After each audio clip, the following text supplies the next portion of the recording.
ॐ ध्यायेत्थिदम्बुजे देवीं करुणारुणविग्रहां वराभयकरां शान्तं स्मितोत्फुल्लमुखाम्बुजं स्थलपद्माप्रतीकाश पादाम्भोजसुशोभनां शुक्लाम्बरधरां धीरां लज्जापटविभूषितां प्रसन्नां धर्मकामार्थ मोक्षदां विश्वमङ्गलां स्वनातवामभागस्थां भक्तानुग्रहकारिणीम् ॐ ऐं ह्रीं सर्वदेवदेवी स्वरूपिण्यै श्रीशारदा देव्यै नमः। শ্রী ভগবানের অশেষ ইচ্ছায় আবার আমরা সমবেত হয়েছি নাগেরবাজার রামকৃষ্ণ সারদা সেবাশ্রমের ব্যবস্থাপনায় আয়োজিত আজকের এই পাঠচক্র। এখানে আমাদের আলোচনার বিষয়বস্তু হচ্ছে শ্রী শ্রী মায়ের কথা। যেখান থেকে শুরু করব সেটি আমরা পড়ি 1 জানুয়ারি 1917 সালের কথা। আমরা পড়ছি পূজনীয় স্বামী শান্তানন্দজি মহারাজের জীবনের ঘটনা। 1 জানুয়ারি 1917 সালের কথা। আমি বলিলাম, মা, আমার ধ্যান যাতে ভালো হয় তাতে মগ্ন হতে পারি, এই আশীর্বাদ করুন। মা মাথায় হাত দিয়া আশীর্বাদ করিতে লাগিলেন এবং বলিলেন, সর্বদা সদাসৎ বিচার করবে। আমি বললাম, মা, বসে বসে বিচার করতে পারি, কিন্তু কার্যক্ষেত্রে বিচার আসে না। তখন কোথায় ভাসিয়ে নিয়ে যায়? শক্তি দিন যাতে সে সময় ঠিক থাকতে পারি। মা বললেন, বাবা ঠাকুর তোমায় রক্ষা করবেন। তারপর বলিলেন, তোমাদের জ্ঞান চৈতন্য হোক। জনৈক সন্ন্যাসী ভক্তকে মা বলিতেছেন, তোমরা সন্ন্যাসী, তোমাদের গৃহস্থের সঙ্গে সম্পর্ক রাখা অত্যন্ত খারাপ, বিষয় লোকেদের বাতাস লাগাও খারাপ। এই যে প্রথম কথা হচ্ছে, মা আমাদের মন্ত্র দিলেন, মা আমাদের গুরু, আমাদের ধ্যান জপ করার পদ্ধতি বলে দিলেন। আবার আমাদের মনটাও যেন ভগবানে লাগে, এইটা চাই। একবারে যেন ভগবান যেন আমাদের কাছে মামার বাড়ির আবদার আর কি। আমরা চাইছি, আমরা কিচ্ছু করব না। পূজনীয় বিরজানন্দজি মহারাজের কথা আছে যে তুমি সব করে দেবে, আমি খালি লুটে পুটে বসে খাবো। সেই অকর্মণ্যদের দিয়ে কিচ্ছু হয় না। এটা একবারে খুব পরিষ্কার করে পরমার্থ প্রসঙ্গে বলা আছে। একদম খুব ভেরি ক্লিয়ারলি বলছেন যে আমি কিচ্ছু করব না, সব আপনি করে দিন, আমি খালি নাড়ুটা হাতে নিয়ে ঘুরে বেড়াবো, করলে হয় না। সাধন ভজন করতেই হবে, মন লাগুক আর না লাগুক সাধন ভজন করতে হবে। যতদিন আপনি নিজে নিজে চাইছিলেন না সাধন ভজন করার জন্য, ততদিন পর্যন্ত কিন্তু কোনো সমস্যা ছিল না। কিন্তু আপনি নিজে থেকে দীক্ষা নিয়েছেন, গুরু আপনাকে ধরে এসে দীক্ষা দেননি।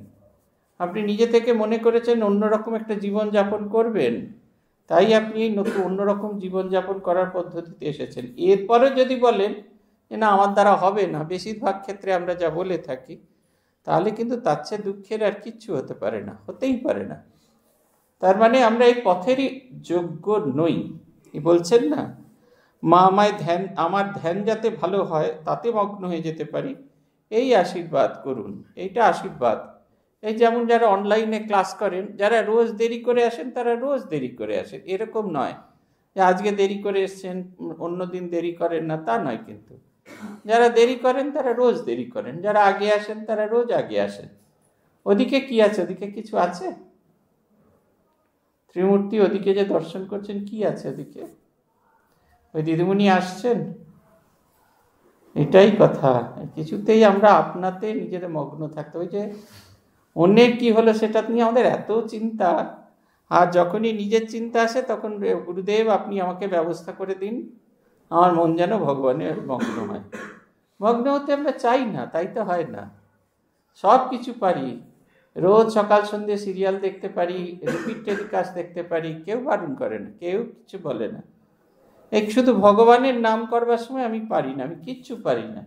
তখন আমি ছোট ছেলে, তুমি আমার মা, তুমি করে দিতেই হবে, তুমি না করে দিলে কে করে দেবে? এটা হচ্ছে আমাদের অ্যাটিটিউড। মা বলছেন যে সদসৎ বিচার করবে, ভগবানে যাওয়ার জন্য ঠাকুর যেরকম বলছেন বস্তু বিচার করবে। বস্তু বিচার যদি আমরা করতে থাকি তাহলে আমাদের মন অন্যদিকে যাবে না। বস্তু বিচার কি? যে কোনটা সৎ এবং কোনটা অসৎ, কোনটা আমার সঙ্গে যাবে আর কোনটাই মরজগতের পৃথিবীতে ছেড়ে চলে যেতে হবে। এই বিচার যদি আমাদের আসে তাহলে দেখবেন বহু জিনিস যার জন্য আমরা পাগল হয়ে যাচ্ছি, আকুল হয়ে যাচ্ছি, তার প্রতি আমাদের আকর্ষণ এমনি এমনিই কমে যাবে। জোর করে কিচ্ছু কমাতে হবে না, আমাদের কোনো কিচ্ছু জোর জবরদস্তি কিচ্ছু করতে হবে না, আমাদের এমনি এমনি আমাদের মনের ভেতর শান্ত হয়ে যাবে। এবং এই শান্তিটা আপনা আপনি আসবে, কেউ কিচ্ছু করে দিতে পারবে না। আমাদের একজন সাধু, তিনি সাধু নন, তখন ব্রহ্মচারী, এখন সন্ন্যাসী, তিনি একটা কেন্দ্র থেকে তাকে ডেকে পাঠানো হয়েছিল বেলুড় মঠে। খুব মাথা গরম, কিছু হলেই একেবারে ঝগড়াঝাটিতে পড়ে যেতেন। পূজনীয় স্বামী গীতানন্দজি মহারাজের সেবাতে তখন তাকে পাঠানো হলো। মহারাজ তখন অ্যাসিস্ট্যান্ট সেক্রেটারি। মহারাজের দুবার গল ব্লাডার অপারেশন হলো, একবার ফুটো করে হলো, একবার পেট কেটে হলো। তাকে আমাদের পিপিটিসি থেকে পাঠানো হলো। কিন্তু এই দ্বিতীয়বার যখন তিনি ফিরে এলেন তখন মানুষটাকে দেখে একবার সম্পূর্ণ আলাদা লাগছে। যত সময় পাচ্ছেন তিনি বসে জপ ধ্যান করছেন, মন দিয়ে জপ ধ্যান করছেন। আর সেই যে আগের যে ঝগড়াঝাটি করার, কোনো কিছু হলে মতবিরোধ করার, এই ব্যাপারটাই আর তার ভেতরে কাজ করছে না। একদিন সাহস করে জিজ্ঞেস করলেন, কি হলো বলুন তো আপনার, আপনি এরকম অদল বদল হয়ে গেলেন কি করে? তখন তিনি একটা দারুণ সুন্দর কথা আমাকে বললেন। মহারাজের কাছে যতক্ষণ আছি মহারাজ বারবার একটাই কথা বলেন। মহারাজকে দেখি সারাক্ষণ মহারাজ অত অসুস্থতার মধ্যেও জপ করে চলেছেন। আর আমাকে যখনই দেখেন আমি খালি বসে আছি তখনই আমাকে জপ করতে যেতে বলেন যে সেবা প্রতিষ্ঠানে যে ঠাকুর ঘর আছে মঙ্কস কোয়ার্টারে, সেখানে যাও, আর নাহলে ছাদে চলে যাও। আমাদের তো 7 তলায় সাধুদের ওয়ার্ডটা, তার উপরে ছাদ 8 তলায়, ওইখানে চলে যাও। ওইখানে গিয়ে ওখানে সত্যি সত্যি খুব সুন্দর জপ ধ্যান করার জায়গা আছে। বিরাট বিরাট ট্যাঙ্ক আছে, তো সেই ট্যাঙ্কগুলোকে ধরে রাখার জন্য চওড়া চওড়া পিলার আছে। সেই পিলারে বসে খুব গুছিয়ে পা মুড়ে বসে জপ ধ্যান করা যায়। তো সেইখানে পাঠিয়ে দিতেন। বারবার বারবার বারবার অভ্যাস করতে করতে করতে করতে আগে যে জিনিসগুলোর প্রতি আকর্ষণ ছিল, আমার কিছু সামান্য মতনৈক্য হলেই সঙ্গে সঙ্গে ফনা তুলতাম আমরা, সেইটা আর ইচ্ছা জাগছে না। এই কারণে সদাসৎ বিচার করবার কথা বলা হয়। আমরা সদাসৎ বিচার করতে চাই না, কারণ যে জিনিস আমরা যে পৃথিবী ছেড়ে চলে যাব এটাই আমরা বিশ্বাস করি না, জানেন তো। আমরা এইটাই বিশ্বাস করি না। আমরা মনে করি যে অনন্ত ভিসা ট্যাঁকে করে নিয়ে এসেছি এবং সেই অনন্ত ভিসায় অনন্ত দিন আমরা থাকব। সেই কারণে আমরা সদাসৎ বিচার করতে চাই না। এই যে আপনাদের বারবার বলি, যখন এখানে থাকবেন একটু অন্যদিকে না তাকিয়ে যেটা শুনতে এসেছেন সেইটা শোনা। দেখবেন বলা সত্ত্বেও ওই যে একজন আসছেন সেইটা দেখতেই আমরা বিভোর হয়ে সেটা দেখি। ভগবান ছাড়া অন্যান্য সব কিছুতে আমাদের বিভোর হয়। তার কারণ হচ্ছে আমরা মনে করি যে আমরা একটা অনন্ত ভিসা নিয়ে এসেছি, প্রচুর, সারাটা জীবন, কোনোদিন থামবে না। নিত্য নিত্য প্রাণী মরে, নিত্য চলে জমের ঘরে, বাদ বাকি আর রইল যারা, মৃত্যু নয় সে ভাবছে তারা। বক জিজ্ঞেস করেছিল না, ধর্ম জিজ্ঞেস করেছিলেন যুধিষ্ঠিরকে, সবচেয়ে আশ্চর্য কি আছে জগৎ সংসারে? যুধিষ্ঠির বললেন, নিত্য নিত্য প্রাণী মরে, নিত্য চলে জমের ঘরে। নিত্য মানুষ মরছে, নিত্য জমালয় চলে যাচ্ছে, বাদ বাকি আর রইল যারা, মৃত্যু নয় সে ভাবছে তারা। আর বাকি যারা বেঁচে রইল তারা ভাবলো, না না, ও মৃত্যু আমার জন্য নয়, খেঁদা ভোদা পচা ওদের জন্য মৃত্যু, আমার কিচ্ছু হবে না, কখনো কোনো কিছু আমায় সামান্যতমভাবে স্পর্শ করতে পারবে না। এই কারণে আমাদের সদাসৎ বিচার হয় না। মাকে তিনি বলছেন, আমি বসে বসে বিচার করতে পারি, কিন্তু কার্যক্ষেত্রে বিচার আসে না। তখন কোথায় ভাসি নিয়ে যায়, শক্তি দিন যাতে সে সময় ঠিক থাকতে পারি। বলছেন আমি বসে বসে ভাবি, কিন্তু যখন ঠাকুর বলছেন না, তবলার বোল মুখে বলা সহজ, হাতে অভ্যাস করে দেখানোটা খুব কঠিন। বেনুদির রান্নাঘরে আপনি সমস্ত কিছু দেখলেন, এই গল্প বলি আপনারা খুব রেগে যান যে সাধুটারুর কাজ নেই, শুধু খাওয়ার গল্প বলে। গাজরের হালুয়া দেখাচ্ছেন বেনুদির রান্নাঘরে, সেদিন দেখানো হবে। গাজরের হালুয়া হচ্ছে, এমন সময় হঠাৎ করে লোডশেডিং হয়ে গেছে, আর এই মিনিট 5-6 বাদে আলো এসে গেছে। আপনি দেখছেন বেনুদি তখন দেখাচ্ছেন এই গাজরের টুকরো রাখবে, এই লাগবে, কড়াটা বসানো হয়ে গেছে, পরপর দেওয়া হয়ে গেছে, আর বেনুদি কাঠের খুন্তি দিয়ে নাড়িয়ে চলেছেন। পরের দিন আপনিও সেই গাজরের হালুয়া করার চেষ্টা করছেন, সে কড়াইয়ের খুন্তি নিয়ে নাড়িয়ে চলেছেন, কিন্তু কিছুতেই আপনার এটার গাজরের হালুয়ার যে গাজরটা সেটা আর বেনুদির মতো ছোট হচ্ছে না। তার কারণ ওই যে 5 মিনিট লোডশেডিং হয়েছিল, ওই সময় বেনুদি গ্যাসটা অন করেছিলেন, ওইটা আপনার দেখা হয়নি। সেই কারণে আপনি গ্যাস অন করেননি, তাই করছে আরম্ভ করেছেন। রান্না মুখে বলা খুব সহজ, কিন্তু হাতে করে দেওয়া যেরকম খুব কঠিন, ঠিক সেরকম তত্ত্বকথা মুখে বলা খুব সহজ। তাহলে কি আমরা তত্ত্বকথা নিয়ে আলোচনা করব না, তত্ত্বকথা নিয়ে চর্চা করব না? তা কিন্তু বলছেন না। বলছেন অবশ্যই তত্ত্বকথা নিয়ে চর্চা করব, তত্ত্বকথা নিয়ে আলোচনা করব, বারবার আলোচনা করব। দেখবেন কথামৃতে একই জিনিস, কথামৃতে একই কথা ঠাকুর বারবার বলছেন। শাস্ত্র একে বলে পৌনঃপুনিকতা, বারবার বলা, বারবার বলে বলে ব্যবস্থাটাকে একেবারে নিজের অভ্যাসের মধ্যে নিয়ে আসতে চায়। তাই তিনি বলছেন যে ওই সর্বদা এই কথাটা ব্যবহার করছেন, সৎ অসৎ বিচার করবে। মা বলছেন বাবা ঠাকুর তোমায় রক্ষা করুন। তারপরে বললেন তোমার চৈতন্য হোক। এরপরে জনৈক সন্ন্যাসী ভক্তকে বলছেন, তোমরা সন্ন্যাসী, তোমাদের গৃহস্থের সঙ্গে সম্বন্ধ রাখাও অত্যন্ত খারাপ, বিষয় লোকেদের বাতাস লাগাও খারাপ। তাদের একটা তন্মাত্রা, সন্ন্যাসীর একটা তন্মাত্রা, এই 2 তন্মাত্রা কখনো মেলে না। যত বেশি যে করবে, যারা সাধুসঙ্গ করে বেশি, তাদের ভেতরে সাধুভাব জাগ্রত হয়। যারা বেশি বিষয় লোকের সঙ্গ করে, তাদের ভেতরে বিষয় ভাব জাগ্রত হয়। এটা খুব সহজ। আপনি যদি আপনার সাধন ভজন দিয়ে আপনার ভাবটিকে জাগ্রত করে না রাখতে পারেন, তাহলে অন্যের দ্বারা প্রভাবিত হতে পারেন। এটা হচ্ছে কথা। 27 মে 1919 গোয়ালপাড়া। আমি বললাম, মা এতদিন গেল, কি হলো? মা বললেন, তিনি সংসারে সব ঝঞ্ঝাট হতে টেনে তার পাদপদ্মে রেখেছেন। একই কম ত্যাগ, একই কম ভাগ্য। যোগীন স্বামী যোগানন্দ বলতো, জপ ধ্যান করি আর না করি, সংসারের কোনো ঝঞ্ঝাট নেই। দেখো না, আমি রাধুকে নিয়ে মায়ায় কত ভুগছি। আমি জিজ্ঞাসা করলাম, নির্জনে কোনো বাগানে কিছুদিন সাধন করতে আমার ইচ্ছা হয়। মা বললেন, এই তো করবার সময়, এই বয়সেই করতে হয়, করবে বই কি, কিন্তু খাওয়া দাওয়া বিষয়ে লক্ষ্য রাখবে। যোগীন অর্থাৎ স্বামী যোগানন্দের কঠোর করে শেষে বড় কষ্ট পেয়ে শরীর গেল। আমাদের এই বোধটা আসা দরকার যে এতদিন গেল, কি হলো। শান্তনা চৌধুরীর গল্প আপনাদের বলেছিলাম। পূজ্যপাদ ভূতেশানন্দজি মহারাজকে তিনি জিজ্ঞাসা করেছিলেন যে সেই 51 সালে দীক্ষা হয়েছে শঙ্করানন্দজির কাছে, এখনো পর্যন্ত কিছু হলো না। মহারাজ বলছেন, বলো কি মা শান্তনা, এই যে সকাল সন্ধে তাকে ডাকবার যে ইচ্ছে তোমার যে হয়েছে, সেইটা কি কম? আমরা অনেক সময় ভুলে যাই যে বাড়ি ফেরবার জন্য একটা তাড়া, কতক্ষণে যাব, কতক্ষণে ধূপ দেবো, কতক্ষণে হিংটিং ছট করে মন্ত্রগুলো জপ করব। এই যে একটা আকুতি, এটা তার প্রতি ভালোবাসা, ভগবানের প্রতি ভালোবাসা না হলে এটা কখনোই হয় না আমাদের। অথচ এটা আমরা কিছুতেই স্বীকার করতে চাই না। আমরা অনুভব করি না ভগবানের প্রতি ভালোবাসা হয়েছে। এই যে সব কাজ করলে, ভালো ফুলের মালা দেখলে মনে হয় ঠাকুরকে পড়লে ভারী ভালো দেখাতো, কোথাও গিয়ে ভালো জিনিস দেখলে সেটা মনে হতো ঠাকুরকে পড়লে খুব ভালো দেখাতো। চেন্নাই মঠে এসেছি, চেন্নাই মঠ থেকে অন্য জায়গা থেকে চেন্নাই মঠে এসে পৌঁছেছি।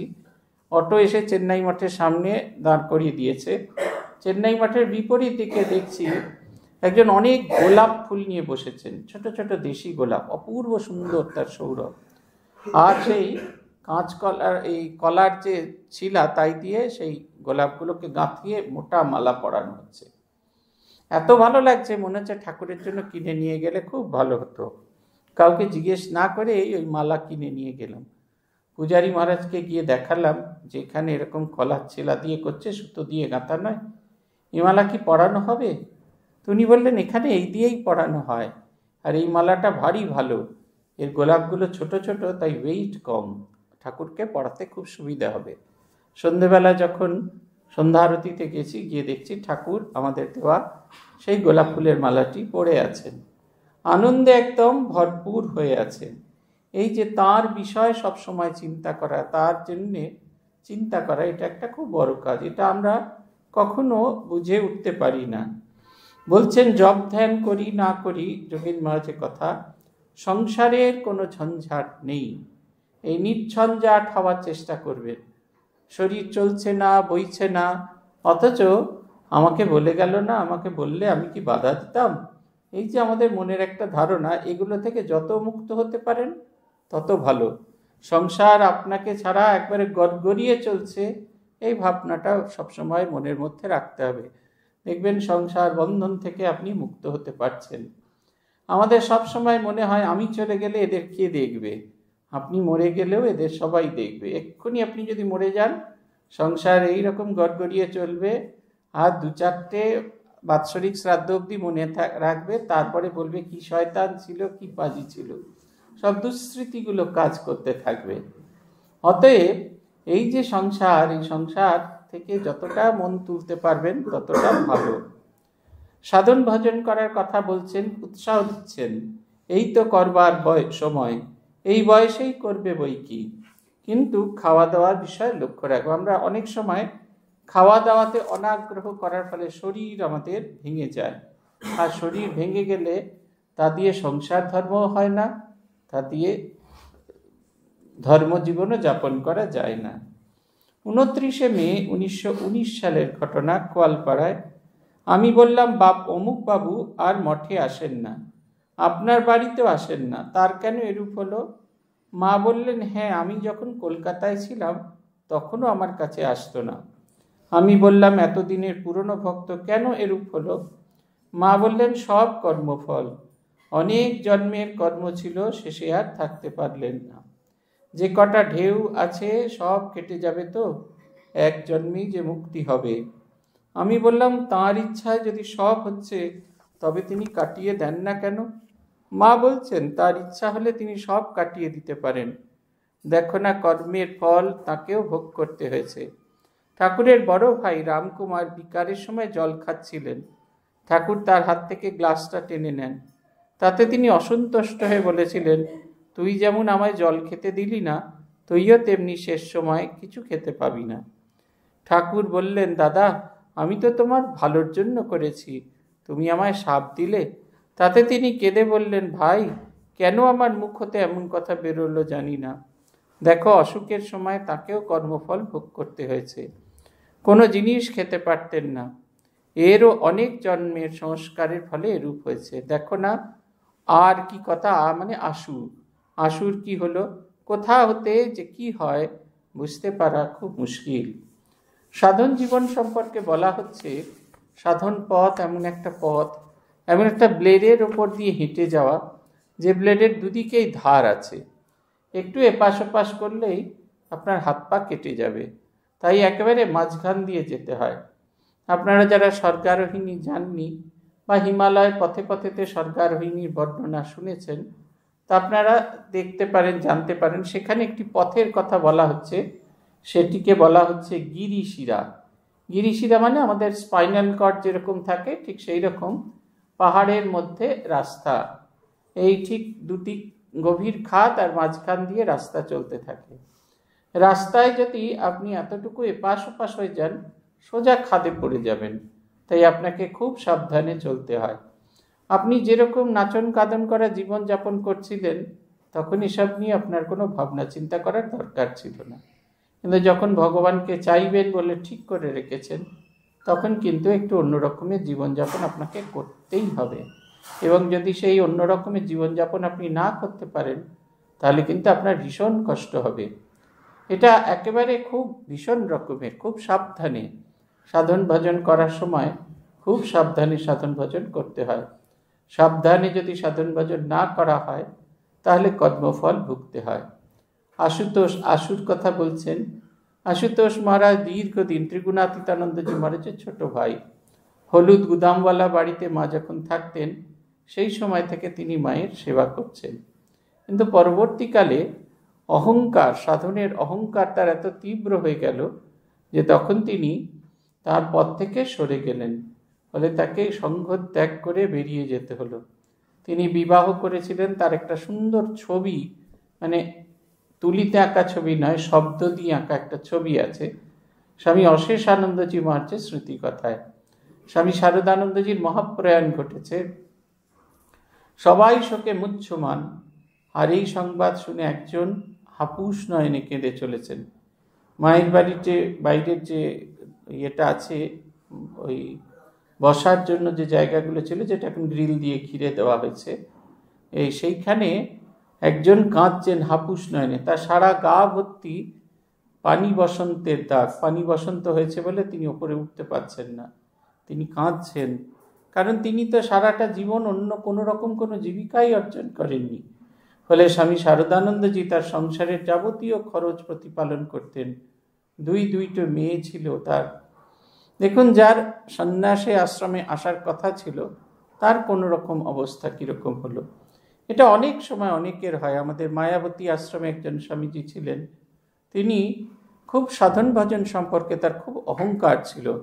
তিনি যখন আসতেন হেডকোয়ার্টার্সে, আমাদের তো সারাদিন প্রায় মুখ থুবড়ে পড়ে কাজ করতে হতো, তিনি আমাদের খুব ছোট নজরে দেখতেন, খারাপ কথা বলতেন এই সব সময়। আমি তো ইনভেস্টমেন্ট ব্যাংকিং নিয়ে কাজ করতাম, উনি বলতেন সারাদিন খালি টাকা গুনুন, দিনে যদি মুক্তি হয় তাহলে তোমার মুক্তি হবে। একটা আমাদের দেখো, আমরা কীরকম মায়াবতীতে গভীর তপস্যায় সাধন ভজনে মগ্ন হয়ে থাকি। এমন অবস্থার বিকার হলো যে তিনি সঙ্ঘ ত্যাগ করতে বাধ্য হলেন। সঙ্ঘ তাকে বহুবার সুযোগ দিল থাকার জন্য, তিনি সঙ্ঘ ত্যাগ করলেন। সঙ্ঘ ত্যাগ করার কারণ যেটা ছিল, সেই কারণটি যখন দেখলেন, যখন সঙ্ঘের বাইরে এলেন, তখন তিনি হারে হারে সেটা অনুভব করলেন। আবার তিনি সাধু জীবনের মহত্ব বুঝতে পারলেন, বেরিয়ে গেলেন এবং পুরুলিয়ার প্রত্যন্ত প্রান্তরে তিনি একটি খুব সুন্দর কাজ করছেন। আমরা অত্যন্ত শ্রদ্ধার সঙ্গে সেই কাজটিকে দেখি। তার যে সেই ভুল, সেটা চলে গেল, কিন্তু সবাই আমরা সেই সুযোগ পাই না। সেই কারণে সাধন ভজন যখন করতে চান আপনারা বা আমরাও, আমাদের খুব সতর্ক থাকা দরকার আছে। যিনি আসতেন তিনি চলে গেলেন, এমনটা কেন হয়? মাকে প্রশ্ন করছেন। আমাদেরও মাঝে মাঝে প্রশ্ন হয়। খুব আর্ডেন্ট ভক্ত অনেক সময় আসে না। আসলে ওইটুকুই তার স্বীকৃতি ছিল। যেটুকু স্বীকৃতি ছিল, সেই স্বীকৃতিটি তিনি ভোগ করেছেন। স্বীকৃতি শেষ হয়ে যাওয়ার পরে আবার তিনি সাধারণ নিয়মে গেছেন। এমনটি কেন হয়েছে? না, তার সংসার বন্ধন কেটে যাবে, তাই ওই সাধারণ নিয়মে তিনি সংসার জীবনে ফিরে গেছেন। তা আবার তিনি ফিরে আসবেন। ছোট ছেলে সকালবেলা মা তখন সাজিয়ে গুছিয়ে দেয়, খাওয়া হয়ে গেলেই সে ছিটকে মায়ের কাছে ছিটকে চলে যায়। বাইরে গিয়ে সে সারাদিন খেলাধুলা করে, কিন্তু সন্ধে হলে তখন তার একটাই কথা হয়, মা যাব, মা যাব, মা যাব। তখন অপরিচিত যদি কোনো লোক এসে বলে কোল বাড়িয়ে যে চল তোকে মায়ের কাছে নিয়ে যাব, তখন সে সেই মায়ের কাছে যেতে রাজি হয়ে যায়। এটা হচ্ছে কথা। আমাদের ভেতরে যাদের এই মুক্তি হবে, তাদের যদি সামান্য কর্মক্ষয় থাকে, সে ক্ষয় হয়ে যাবে। 4 জুন 1919 সাল, কোয়ালপাড়ায় মাকে আমি জিজ্ঞাসা করলেন, শান্তানন্দজি জিজ্ঞেস করছেন, মা সংখ্যা রেখে জপ করব কি? মা বললেন, সংখ্যা রেখে জপ করলে সংখ্যার দিকে লক্ষ্য থাকে, এমনি জপ করবে। আমি বললাম, জপ করতে করতে মন কেন তাতে মগ্ন হয় না? মা বললেন, করতে করতেই হবে। মন না বসলেও জপ করতে ছাড়বে না, তোমার কাজ তুমি করে যাবে। নাম করতে করতে মন আপনি স্থির হবে, বায়ুহীন স্থানে দীপশিখার মতো। বাতাস থাকলেও প্রদীপের শিখা স্থির থাকে না। মনেও কল্পনা বাসনা থাকলে মন স্থির হয় না। ঠিক ঠিক মন্ত্র উচ্চারণ না হলে দেরি হবে। একটি স্ত্রীলোকের মন্ত্র ছিল রুক্মিণী নাথায়। সে রুকু রুকু করে জপ করত, সেজন্য তাকে কিছুদিন ঠেকতে হয়েছিল। পরে আবার তাঁর কৃপায় সে ঠিক মন্ত্র পায়। এটা হচ্ছে কথা। সংখ্যা অনেকটা সময় আমাদের কাছে খুব ইম্পর্টেন্ট হয়ে দাঁড়ায়। মা 1 লক্ষ জপ করেছিলেন, অতএব আমি যদি 1 লক্ষ জপ না করি তাহলে আমার সব গোলমাল হয়ে যাবে। পূজনীয় প্রভানন্দজি মহারাজের জীবনীতে আছে, উনি 1 লক্ষ জপ করবেন ঠিক করেছিলেন যখন উত্তরকাশীতে গেলেন। তার মনে হয়েছিল যে মা যখন করেছেন তখন এই কথা সত্য করা যায়। আঙ্গুলে শঙ্করানন্দজির মন্ত্র শিষ্য, শঙ্করানন্দজি কাউকে জপের মালা দিতেন না, তাই করে জপ করতে গিয়ে তার আঙুলগুলো ফুলে গেছিল। আর প্রত্যেক দিন জপ করতে 1 লক্ষ জপ করতে 16-17 ঘন্টা সময় লেগে যেত। এই কথা শুনে তৎকালীন প্রেসিডেন্ট স্বামী বীরেশ্বরানন্দজি মহারাজ ওনাকে একটি 54 দানার মালা পাঠান। মালায় জপ করলে সংখ্যাটার প্রতি অত আকর্ষণ থাকবে না। আপনি নাম জপ করছেন, একটা দানাকে ধরে আবার পরের দানাটাকে ধরছেন, আবার আপনি নাম জপ করছেন। ওই 108-এর এই একটা বোধহয় ফাঁক হয়ে গেল, এটা হয় না। এই কারণে ওই নাম জপ করার সময় অনেকে অনেক রকম পদ্ধতি বলে। পূজ্যপাদ গহনানন্দজি মহারাজ বলতেন 108 করে জপ করার পর করেই জপ করতে বলতেন। 108 জপ করার পর দেখে নেবে কতক্ষণ লাগছে, এবার সেই সময়টা ধরে জপ করবে। জপে আন্তরিকতাটা খুব বড় কথা, সংখ্যাটা খুব বড় কথা নয়। পূজনীয় ভূতেশানন্দজি বলতেন, always think about the quality of your job, not the quantity of your job. কত জপ করলে সেটা মূল কথা নয়, কত মন দিয়ে জপ ধ্যান করলে সেটাই মূল কথা। মালায় জপ অনেক সময় খুব কাজ দেয়। মালায় জপ করতে গেলে খুব সুবিধে। 108 জপ হয়ে গেল, মালা একবার ঘুরলে, আর আপনি বাঁহাতে কাউন্ট করতে থাকলেন, 10 বার হলেই 1000 জপ করা হয়ে গেল। আপনাকে কোনো কিছু ভাবতে হচ্ছে না। বেশি জপ করতে গেলে তখন আর মালার দরকার হয় না। পূজ্যপাদ গীতানন্দজি মহারাজকে দেখেছিলাম, উনি 2টি মালায় জপ করতেন। ডান হাতের মালায় সেটিতে সংখ্যা জপ করতেন, আর বাঁ হাতের একটি ছোট মালাতে তাতে সংখ্যা রাখতেন। এই সংখ্যা রেখে জপ করার কথা। জপে মন বসে না, এই সমস্যা আমাদের সবার, কিছুতেই জপে মন বসে না। মা কি সুন্দর কথা বলছেন করতে করতেই হবে, চেষ্টা করতে করতেই হবে। আমাদের হাঁক পাক না করে জপ করার ইচ্ছাটাকে জাগিয়ে রাখতে হবে এবং বারবার জপ করার চেষ্টা করতে হবে।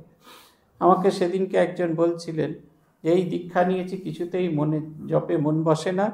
গুরুদেব স্বামী বিমলাত্মানন্দজিকে জিজ্ঞেস করলাম, ওনাকে এত কিছু সিরিয়াসলি বললাম, উনি খুব ঠান্ডা বললেন, আস্তে আস্তে হবে, আস্তে আস্তে হবে, আস্তে আস্তে হবে। বুঝলেন, একটু সিরিয়াস কিছু বললেন না, খালি বললেন আস্তে আস্তে হবে, আস্তে আস্তে হবে। কারণ এরকমই তো, আস্তে আস্তেই হয়তো চেষ্টা করে যেতে হয়, নিরন্তর জপ করার চেষ্টা করতে হয়। নিজেকে যেটা চেষ্টা করতে হয় সেটা হচ্ছে, মন যখন ছিটকে বেরিয়ে যাচ্ছে, আপনাদের সবার মন ছিটকে যায়, এটা খুব স্বাভাবিক। শাস্ত্রে কে বলে বিক্ষেপ, আর সেই বিক্ষিপ্ত মনকে ধ্যেয় বস্তুতে নিয়ে আসা তাকে বলা হয় প্রত্যাহার। ছোট ছেলের মতো পালিয়ে যাচ্ছে, আপনি হাত ধরে তাকে টেনে নিয়ে আসছেন। বারবার করে টেনে নিয়ে আসার ফলে সে বুঝে গেল যে আর দূরে যাওয়া যাবে না, তাকে এখানেই বসতে হবে। তখন সে স্থির হয়ে বসে। একটু সময় দিতে হয়, সিনসিয়ারলি খুব জপ করতে হয়। জপ ধ্যান করার সময় খুব সিনসিয়ার থাকতে হয়। যে কোনো কাজেতেই সিনসিয়ারনেসটা খুব প্রয়োজন। অঙ্ক কষতে গেলেও যেমন খুব সিনসিয়ারনেস লাগে, জপ ধ্যান সাধন ভজন করতে গেলেও খুব সিনসিয়ারলি সাধন ভজন করতে হয়। আর বলছেন মন্ত্র ঠিক ঠিক উচ্চারণ করতে হয়।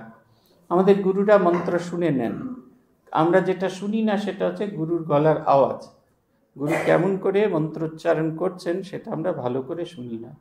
এত আবেগ তাড়িত থাকি, কিছুতেই শুনি না। ওটা শোনা খুব প্রয়োজন, কেমন করে তিনি উচ্চারণ করছেন এবং উনি যেভাবে উচ্চারণ করছেন ঠিক সেইভাবে শোনানো এবং সেইভাবে অভ্যাস করা।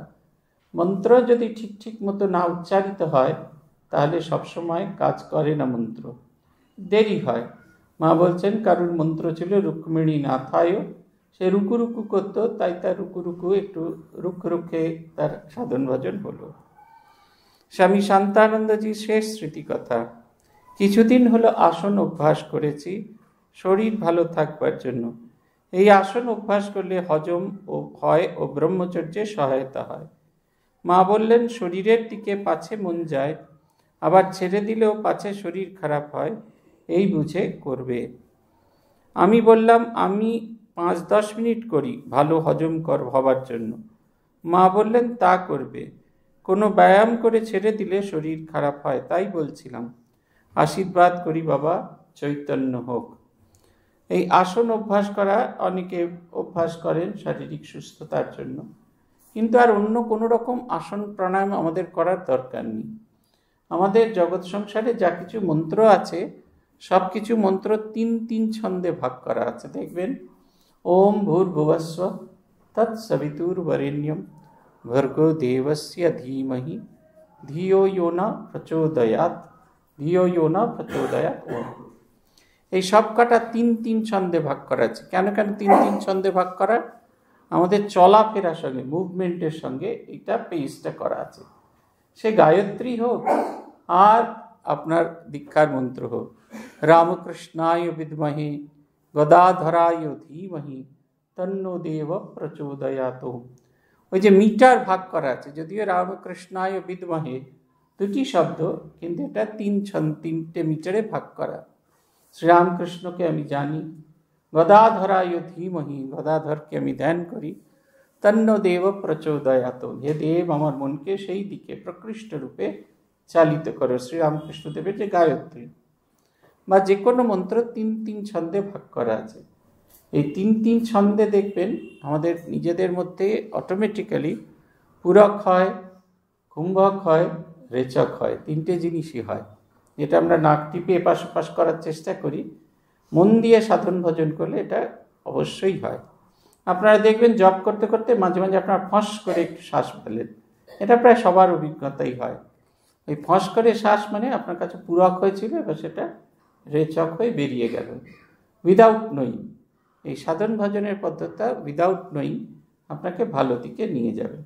তবে মা বলছেন যে ওই যে শরীরে ব্যায়াম ট্যায়াম যেগুলো করার দরকার আছে, সেই ব্যায়াম ট্যায়ামগুলো যেন করতে গিয়ে যেন শুধু শরীরে মন না থাকে।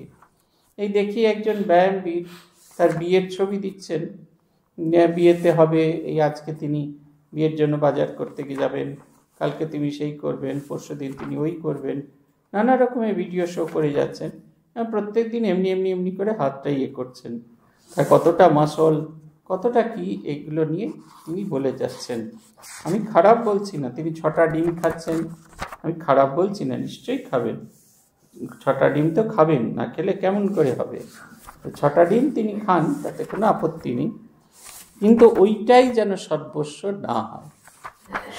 শরীর মাধ্যম খলু ধর্ম সাধনম, শরীরের মাধ্যমে আমি ধর্ম সাধন করব, তাই শরীরটিকে সুস্থ রাখাটা খুব প্রয়োজন হচ্ছে, এইটা খুব দরকার। আমরা এরপরে 2য় খণ্ডের প্রথম শ্রুতি পড়ব স্বামী অরূপানন্দজি। জয়রামবাটিতে প্রথম দর্শন, 1 ফেব্রুয়ারি 1907, শিব চতুর্দশীর পূর্ব তৃতীয়া, সকাল প্রায় 8:30। কথামৃত তখন প্রকাশিত হয়ে গেছে, পৃষ্ঠা হচ্ছে 169।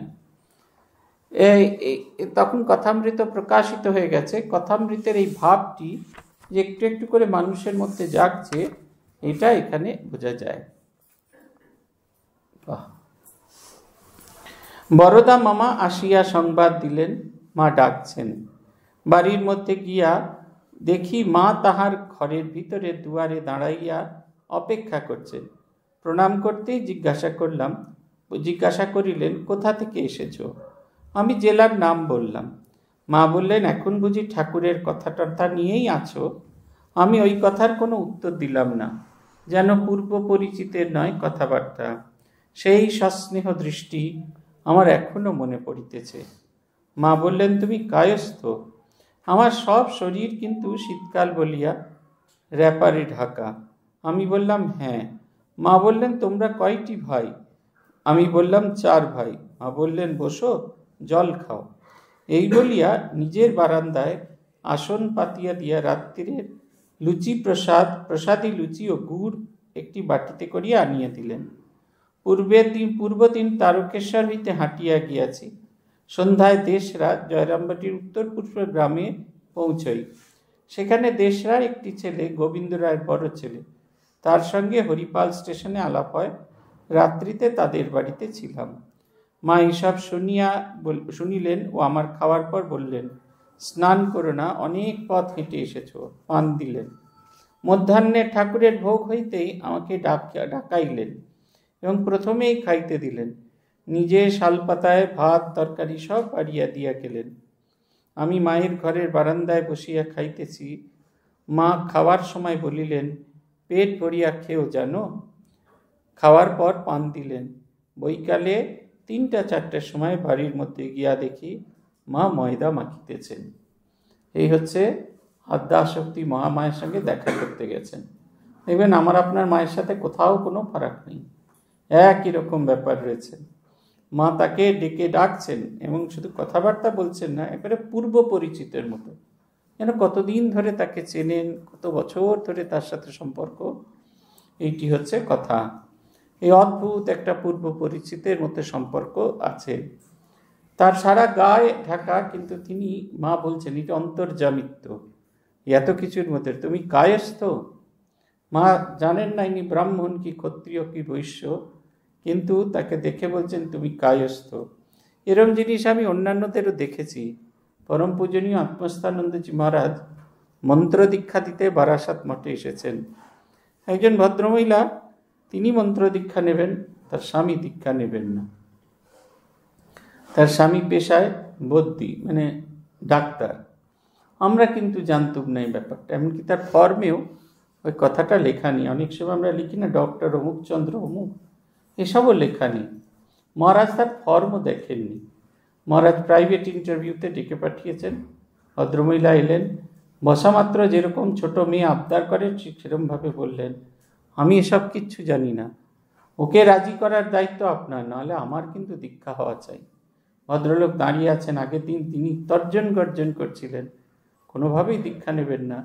তিনি শান্ত হয়ে দাঁড়িয়েছেন মহারাজের সামনে। মহারাজও ভারী মিষ্টি স্বরে বললেন, হ্যাঁ ও নেবে না কেন, তো বদ্যি, নিশ্চয়ই নেবে। অদ্ভুত। আমি তারপরে জানলাম তিনি ডাক্তার। মহারাজ কখনো তার সম্পর্কে কোনো পরিচয় জিজ্ঞাসা করেননি। অদ্ভুত অন্তর্জামিত্বের কথা। আজকেই বলছিলাম একজনকে নিয়ে গেছি পূজনীয় মহারাজের কাছে প্রণাম করাতে।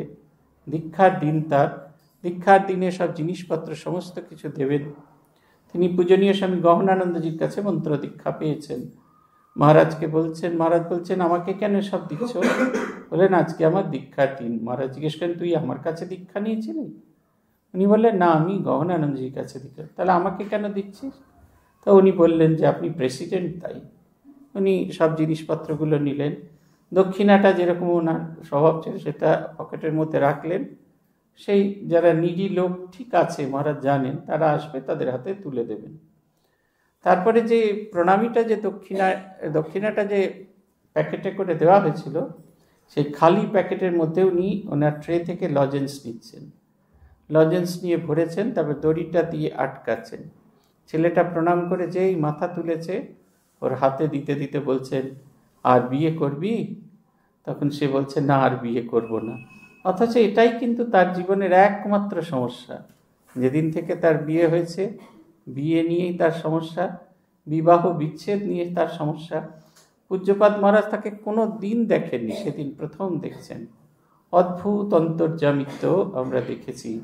এই মা ঠাকুরানীর এই ঘটনায় আমরা কখনোই খুব একটা অবাক হয়ে যাই না। বলছেন, তোমার কটি ভাই? বলছেন, 4 ভাই। বসো, জল খাও। জল খাও মানে সকালে টিফিন করো। কি নিয়ে এনে দিলেন? আগের দিনের বাসি লুচি আর গুড়। আমরা কোনো অতিথি এলে তাকে সব দিতে কত রকমভাবে ভাবি। এমনকি বাসি লুচি দিতে গেলে মাইক্রোওয়েভে গরম টরম করে দিই। কিন্তু মায়ের কোনো রকম যেন একেবারে কোনো রকম ঢাকাঢুকি নেই। সে তার আপনার ছেলে, সে তার নিজের জন্য, নিজের ছেলেকে যেরকম রুটি গুড় দেওয়া যায় সেরকম। তারপর জিজ্ঞাসা করলেন, কিভাবে এসেছো? একটা, শুধু তাই নয়, যেই একটা আসন পেতে দিলেন বারান্দায়, বসিয়ে খাওয়ালেন। তাড়াতাড়ি করে খাইয়ে দিলেন, কারণ আগের দিন অনেকটা রাস্তা হেঁটে এসেছেন। কি অন্তর্যামী, কি অন্তরে অনুভব করছেন। আর বলছেন, পেট ভরে খেয়েও জানো, লজ্জা না করে যেন, নতুন জায়গায় এসে যেন লজ্জা না করে। খাওয়ার পর তাকে একটা পান দিলেন, বিশ্রাম করে এবার বিকেলে তিনি মায়ের সঙ্গে কথা বলছেন। বৈকালে 3-4টির সময় বাড়ির মধ্যে গিয়ে দেখলাম মা ময়দা মাখিতেছেন। এই আমাদের আদ্যাশক্তি মহামায়া। আমরা পুজো টুজো কত কি করি, মা আমাদের জন্য কত কাজকর্ম করতেন, কল্পনা করলে আমাদের নিজেদের যে প্রচুর কাজ সেটা কম মনে হবে, তখন সেটাকে বিশেষ মনে হবে না। তার ঘরের বারান্দার দক্ষিণ পশ্চিমের কোণে পূর্ব দিকে পা মেলিয়া বসিয়াছেন। পাশেই ছোট উনুন, বিকেলে লুচি তরকারি ইত্যাদি সেইখানেই রান্না হয়। আমাকে দেখিয়াই মা জিজ্ঞাসা করলেন, কি চাও? আমি বললাম, তোমার সঙ্গে কথা আছে। মা বললেন, কি কথা? বসো। এই বলিয়া বসিতে আসন দিলেন। আমি, এই যে ঠাকুরকে সকলে পূর্ণ ব্রহ্ম সনাতন বলে, তুমি কি বলো? মা বলছেন, হ্যাঁ, তিনি আমার পূর্ণ ব্রহ্ম সনাতন। আমার বলায় আমি বললাম, তা প্রত্যেক লোকের, স্ত্রীলোকেরই স্বামী পূর্ণ ব্রহ্ম সনাতন, আমি সেভাবে জিজ্ঞাসা করছি না। মা বললেন, হ্যাঁ, তিনি পূর্ণ ব্রহ্ম সনাতন, স্বামী ভাবেও এমনিও ভাবে। তখন আমার মনে হইল, তিনি পূর্ণ ব্রহ্ম হইলে মা জগদম্বা স্বয়ং, যেমন সীতারাম রাধাকৃষ্ণ পরস্পর অভিন্ন। আমি এই বিশ্বাস লইয়াই মাকে দেখিতে গিয়াছিলাম। জিজ্ঞাসা করিলাম, তবে যে তোমাকে এই দেখছি যেন সাধারণ স্ত্রীলোকের মতো বসে রুটি বেলছ, এসব কি মায়া নাকি? মা বলছেন, মায়া বই কি, মায়া না হলে আমার এ দশা হয়? আমি বৈকুণ্ঠে নারায়ণের পাশে লক্ষ্মী হয়ে থাকতুম বলিয়াই আবার বলছেন, ভগবান নরলীলা করতে ভালোবাসেন কি না? শ্রীকৃষ্ণ গয়লার ছেলে ছিলেন, রাম দশরথের বেটা। আমরা যখন নরলীলা দেখি তখন তার অবতারের যে তার দেবত্বর অংশটা আমরা সম্পূর্ণ ভুলে যাই, সেটাকে কিছুতেই মনে রাখতে পারি না। নরলীলাটা এত বেশি প্রকট হয়ে থাকে। আর 5 জনের মতো ঠাকুরের দেখুন হাত ভেঙে গেছে, হাতে বার বাঁধা হয়েছে, সকলকে জিজ্ঞাসা করছেন, হ্যাঁ গা, এটা ভালো হবে? তারপর হচ্ছে, হাত বুলিয়ে দাও না গো, একটু হাত বুলিয়ে দাও না গো, অ্যাজ ইফ যেন সেই হাত বুলিয়ে দিলেই হয়ে যাবে। কালকেই আমরা বলছিলাম নরেন্দ্রের সঙ্গে ঠাকুরের সম্পর্ক। নরেন্দ্র ঠাকুরের সঙ্গে দেখা করতে এসছেন, যে গৃহকর্তা তিনি পরিচয় করে দিচ্ছেন, নরেন্দ্র ছেলে খুব ভালো, খুব গাইতে বাজাতে পারে, কাজের ছেলে, খুব সব গুণী, এসব বলেই চলেছে। ঠাকুর এমন করে শুনছেন যেন তিনি এ বিষয়ে কিচ্ছুটি জানেন না, একটা শব্দও জানেন না, এরকম তার অবস্থা। এমনভাবে অভিনয় করছেন। পুথিকার লিখতে গিয়ে বলছেন, নরলীলা হচ্ছে শ্রেষ্ঠ লীলা, কারণ এই নরলীলায় অবতার পুরুষের দেব সম্বন্ধ জানা থাকলেও, এই তোমার বন্ধু জয়েন করেছে, অবতার পুরুষের হলেও সেই জ্ঞানটা থাকলেও সেটি কখনো তার থাকে না, তার বোধে থাকে না, এটা হচ্ছে কথা। তিনি বলছেন, মায়া বই কি, নিজে মুখে স্বীকার করছেন, মায়ার আবরণে তিনি আবৃত করে রেখেছেন। ঠাকুরের জন্মের আগে কত রকম কি হলো। তিনি গয়াধামে গিয়ে তার বাবা দর্শন করলেন, নারায়ণ তার কাছে আসতে চাইছেন। মা দেখলেন, এই যে আমাদের যোগীদের শিব মন্দির থেকে শিবের আলো তার শরীরে প্রবেশ করলেন। যখন তিনি একটু একটু করে গর্ভে বড় হচ্ছেন, দেখলেন হাসে চড়া ঠাকুর। তিনি দেখলেন চন্দনের বনের মধ্যে আছেন, নুপুরের ধ্বনি, সব শুনতে পেলেন। ঠাকুরের যখন জন্ম হলো, জন্ম হওয়ার পরে সেই যে ছাই পাশের মধ্যে গিয়ে তিনি তাকে পরিষ্কার করে ধনিকামারিণী যখন তার সন্তানকে ক্ষুদিরামের হাতে দিলেন, ক্ষুদিরাম আগেই পায়ের তলায় চিহ্নগুলো দেখছেন, শঙ্খচক্র গদা পদ্ম, এই চিহ্নগুলি আছে কিনা। এই দেখার পর তিনি ঠাকুরের দিকে তাকাতেই ঠাকুর হাসলেন, এমন হাসলেন ভুলেই গেলেন যে পূর্ণ ব্রহ্মনারায়ণ তার কাছে এসেছেন। প্রেমেশ মহারাজ লিখছেন না, হেরি হাসি রাশি ব্যাকুল হৃদয়, বুক চিরে রাখি মনে সাধ হয়, পাছে মরজগতের মলা মাটি লাগি ও হাসি হইবে ম্লান। আমরা এই মরজগতের মলা মাটি লাগানো জীবনযাপন করি। মা যেন বলছেন, মায়া বই কি নিজে স্বীকার করছেন, মায়া না হলে আমার এই দশা কেন? আমি বৈকুণ্ঠের নারায়ণের পাশে লক্ষ্মী হয়ে থাকতুম। বলছেন, ভগবান নরলীলা করতে ভালোবাসেন কি না? শ্রীকৃষ্ণ গোয়ালার ছেলে ছিলেন, রাম দশরথের বেটা। এবার জিজ্ঞাসা করছেন, তোমার কি আপনার স্বরূপ মনে পড়ে না? মা বললেন, হ্যাঁ, একবার মনে পড়ে। তখন ভাবি একই করছি। আবার এইসব বাড়িঘর ছেলেপিলে হাত চিৎ করে সামনে দেখিয়ে মনে আসে ও ভুলে যাই। আমি প্রায় রোজই সন্ধ্যার সময় মায়ের ঘরে গিয়া বসিতাম। মা খাটে শুইয়া থাকিয়া কথাবার্তা বলিতেন। রাধু, মায়ের ভাইজি, মায়ের পাশে ঘুমাইত। ঘরে পিলসুজের উপর প্রদীপ মিটমিট করে জ্বলত।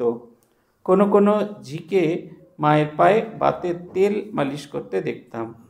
কথা প্রসঙ্গে মা বলিতেছেন, যখন আমার কোনো ভক্তকে মনে পড়ে, আমার প্রাণ ব্যাকুল হয়, তখন হয় সে নিজে আসে, নয় তার চিঠিপত্র আসে। এই যে এখানে এসেছো একটা কিছু ভাব নিয়ে, হয়তো জগন্মাতা ভেবে এসেছো।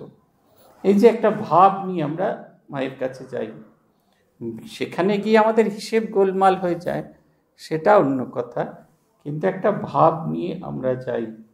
এই যে দুর্গাপুজো, ইদানিংকালে নানা জায়গায় দুর্গাপুজো, জগদ্ধাত্রী পুজো, কালী পুজো হচ্ছে, কেউ কেউ শ্রী শ্রী মায়ের ছবিতেও পূজা করছেন।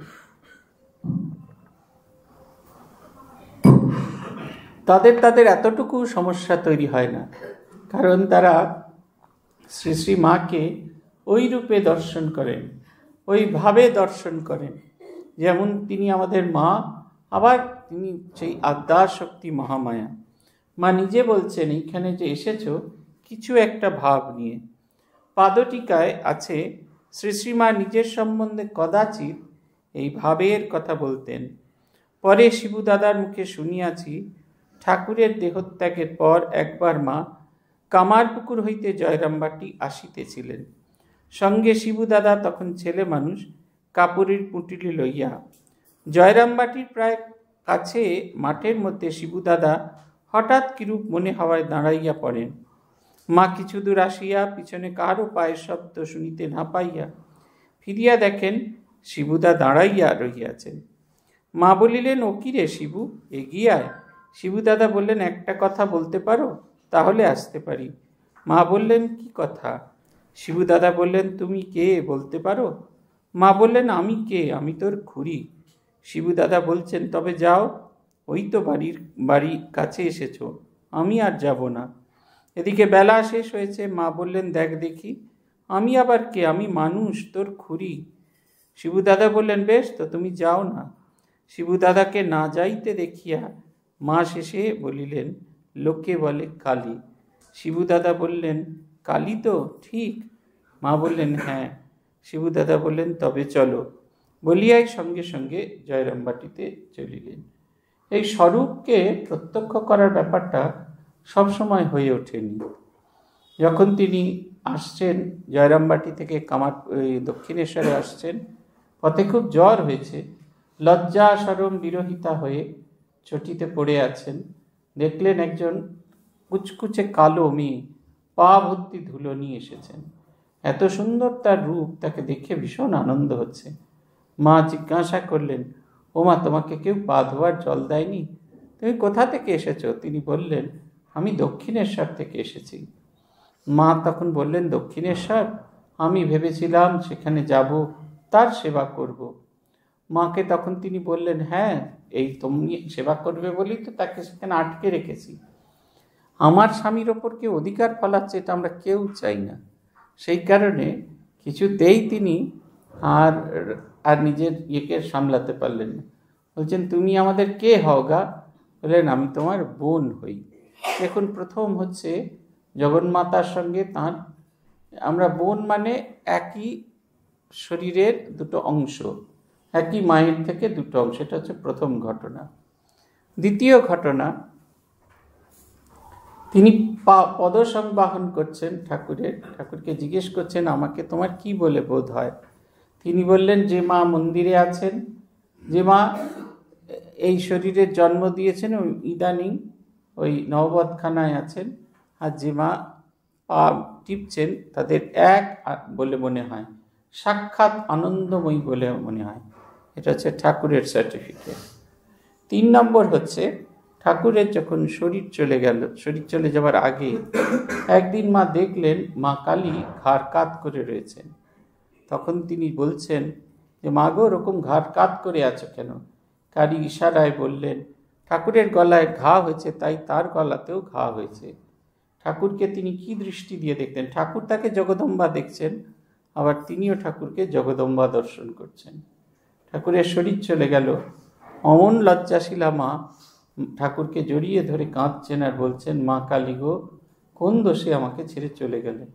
আমরা তো বলি, ও গো তুমি চলে গেলে আমার কি হবে গো, আমাকে কে দেখবে গো, এই তো বলি। তিনি বলছেন, মা কালী গো, কোন দোষে আমায় ছেড়ে চলে গেলে? আর এই পঞ্চম, এই শিবু দাদার কাছে নিজের আত্মস্বরূপ স্বীকার করা। মা বড় একটা স্বীকার করতেন না, উল্টে মজা করতেন, বলতেন, বলবে আমাদের মা অমনি ছিল, খড়ি খড়ি হাঁটতেন, হ্যাঁ, তারপরে পায়ে ভাত ছিল, এর দাঁত পড়ে গেছিল, ফক ফক করে দাঁত পড়ছিল, এইসব বলতেন, মজা করতেন নিজেকে নিয়ে। কখনো তিনি আমাদের তার কাছে জানতে দিন। আছে, গানে আছে না, অন্ধ মোরা হেন বধির শ্রবণ, শক্তি সঞ্চারিতে কর পরশন, পাদ পদ্মে মন করণী মগন, শারদে মা দেগো সার। বলছেন, অন্ধ, আমরা তোমাকে সামনে দেখতে পেয়েও তোমার স্বরূপ সম্পর্কে আমরা অবহিত নই। অন্ধ মোরা হেন গভীর শ্রবণ, শক্তি সঞ্চারিতে কর পরশন, পাদপদ্মে মন করণী মগন, শারদে মা দেগো সার। আমরা তোমাকে চিনতে পারি না বলে তুমি জোর করে আমাদের কাছে তোমার স্বরূপটি প্রকাশ করো। শক্তি সঞ্চারিতে কর পরশন, আমাদের ভেতরে ভগবৎ শক্তি জাগরণের জন্য তুমি আমাদেরকে স্পর্শ করো। তাই তোমার কাছে প্রার্থনা, তোমার শ্রী পাদপদ্মে যেন আমরা মন নিয়োজিত করতে পারি। আজ এই পর্যন্ত। ওম প্রণতানাম প্রসীদত্বম দেবী বিশ্বার্তিহারিণী, त्रैलोक्यवासिनामित्ये लोकानां वरदा भव। ओम शांति, ओम शांति, ओम शांति। हरि ओम तत्सत्। श्री रामकृष्णार्पणमस्तु।